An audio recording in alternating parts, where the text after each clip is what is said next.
Item ಯಾವುದೇ ಇರಲಿ try ಮಾಡಿ ಆಚಿ ಚಿಕನ್ ಮಸಾಲಾ. ಪರಿಷತ್ ಚುನಾವಣೆಯಲ್ಲಿ ಅಡ್ಡ ಮತದಾನ ವಿಚಾರ ಸಂಸದ ಬಸವರಾಜ ಬೊಮ್ಮಾಯಿ ಅವರು ಹೇಳಿಕೆ ಕೊಟ್ಟಿದ್ದಾರೆ.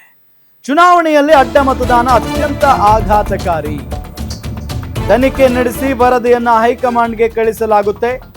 ತಪ್ಪಿತಸ್ಥರು ಯಾರಿದ್ದಾರೆ ಅವರ ಮೇಲೆ ಕ್ರಮ ಕೈಗೊಳ್ಳುತ್ತೇವೆ.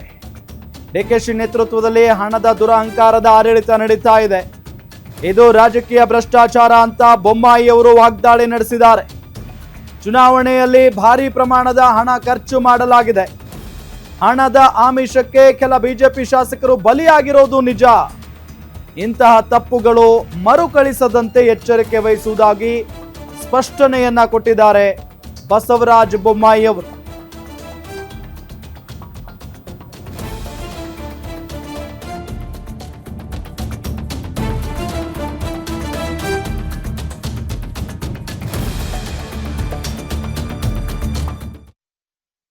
ಸಂಪೂರ್ಣವಾಗಿ ತನಿಖೆಯನ್ನು ಮಾಡಿ ಅದರ ಸಂಪೂರ್ಣ ರಿಪೋರ್ಟನ್ನು ತೆಗೆದುಕೊಂಡು ಹೈಕಮಾಂಡಿಗೆ ಹೋಗುವಂಥ ಕೆಲಸವನ್ನು ರಾಜ್ಯ ಅಧ್ಯಕ್ಷರು ಮತ್ತು ಲೀಡರ್ ಆಪೋಸಿಷನ್ ಮಾಡ್ತೀವಿ ಅಂತ ಹೇಳಿದ್ದಾರೆ. ಆದಷ್ಟು ಬೇಗನೆ ಅದು ಇನ್ನೊಂದು ವಾರದೊಳಗಡೆ ರಿಪೋರ್ಟ್ ಕೂಡ ಹೇಳಿದ್ದಾರೆ. ಬಂದ ತಕ್ಷಣವೇ ಯಾರ್ಯಾರು ತಪ್ಪಿಸ್ತಿದ್ದಾರೆ ಗುರುತಿಸಿ ಅವ್ರ ಮೇಲೆ ಕ್ರಮ ತೆಗೆದುಕೊಳ್ಳುವಂಥ ಕೆಲಸ ಖಂಡಿತ.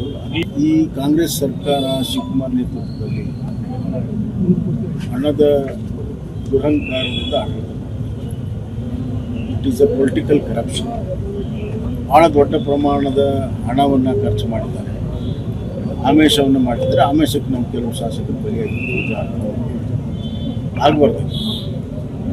ಈಗ ಇಂಥ ಕ್ರಮಗಳಾಗಬಾರ್ದು ಅನ್ನೋದನ್ನು ಎಚ್ಚರಿಕೆಯನ್ನು ಬರುವಂಥ ದಿನಗಳನ್ನು ನಾವು ವಹಿಸ್ತೀವಿ.